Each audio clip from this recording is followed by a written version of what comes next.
God damn it, John. You got another video again? I got bored. I had to do something.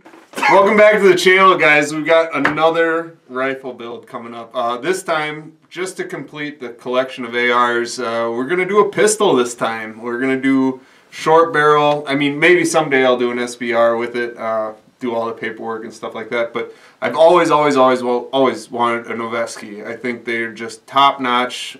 Fired a couple, and I've always been envious when I have to give it back. So I said, screw it. I went ahead and I just bought some Noveske parts, and we're going to take a look at all this right now. By the magic of film, we're going to cut to it right now.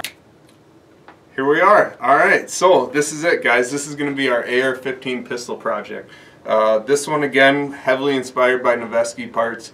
Wanted it to be a really nice, high-quality build, and I think it's going to turn out really nice. I'm excited for this one. So, we're going to go through piece by piece, take a look at what we're working with, and this kind of gives you a good idea of what it's going to look like in the end. So, starting with the barrel, we went with the Noveske 8.5 inch. Well, I guess I should tell you guys, this is going to be a 300 Blackout, 300 AAC, chambered round rifle.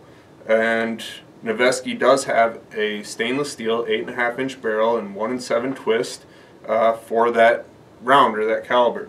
So that's what we went with. Once I got this barrel, I was just amazed and awed at the quality. There's not a blemish on it anywhere. It came with the gas block already installed, and just looking through it, looking around it, it's a really nice piece. It's really worth the money, and I'm glad we're going this direction. So 8.5 inch stainless steel Noveske 1-in-7 twist, 300 Blackout barrel. And then at the end of the barrel, we're going to find Noveske's KX5 muzzle brake. Now, they had the KX3, which was a little bit bigger in diameter. This is the KX5, which is slimmed down to fit in their slim lines of handguards. We did another key mod handguard.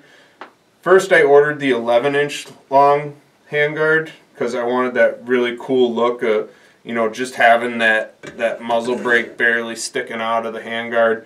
But with the 8.5 inch barrel, the 3 inches of muzzle brake, it just still wasn't enough to really get this thing out of the handguard at all. So shipped it back, and we went with the 9-inch handguard. And it'll stick out, I think, around 1.5 inches, 2 inches when it's all said and done. It's going to look pretty cool, pretty awesome. Moving on, let's see. We did a lower part kit, CMMG. I just saw this at a gun store. I thought it was nice. It's kind of cool because they color code all your springs and detent pins and everything like that, so you know exactly what you're doing when you're putting it in. And we're gonna have my wife build this project, so I want her to have something easy to follow along with, so she wasn't getting confused of what springs for what or what the hell's going on. Next, moving on, like I said, I do use these Bravo Company Gunfighter charging handles with the medium-sized latch. Works out real nice, looks real clean, and they're easy to use. I've never had a failure or anything go wrong with them, so if it's not broke, why fix it? While on Bravo Company's website, they have a great deal on their uppers with a blemish for $49.99. 50 bucks gets you a blemished upper. And I was all for it because, as you can see, we've sandblasted all the black off of these aluminum parts because we're going to do another gun coat.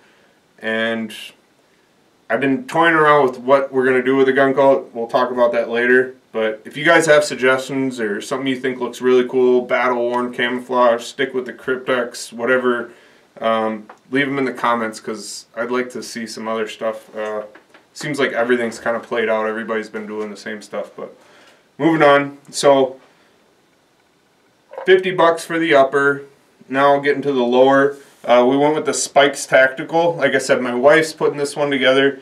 This is probably going to be her rifle when it's all said and done. So I let her go ahead and pick out the lower.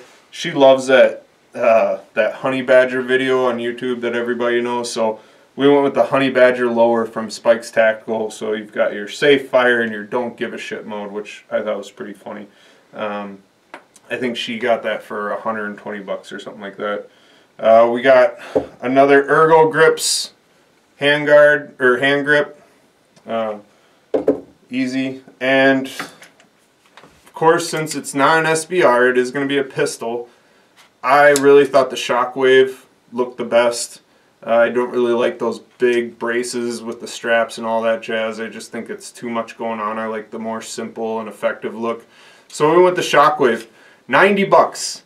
Gets you the buffer spring, the buffer tube, and the furniture, all for 90. I mean, how can you go wrong with that? So we went ahead and picked that up. Also, finishing out the Noveske parts, we have the bolt carrier group from Noveske as well, an AR-15. So that's going to finish up the inside.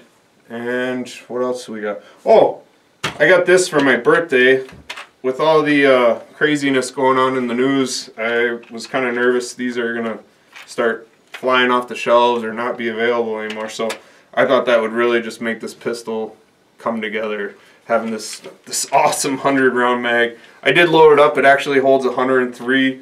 I think these things are made in Korea. Yeah, made in Korea. Quality's there. I mean, it's nice. It comes with a pouch. It comes with a 5-round at a time loader and a little tube of powder graphite to keep everything moving properly and jam free. I have heard that these Noveske handguards are quite a pain to get on, so I did myself a favor. I do have tools in the garage, but they sell a nice little, I think it's a 21 millimeter, well, 1 1/16 wrench here to get that barrel nut on, and I just figured why not buy it, make it easy as I can, and make sure we clock that barrel nut correctly so we can get this handguard on, hopefully drama free. Thanks for all the support, guys, with the channel. I really do appreciate it. Be sure to like and subscribe and follow along as we build this next rifle. So we'll catch you on the next one.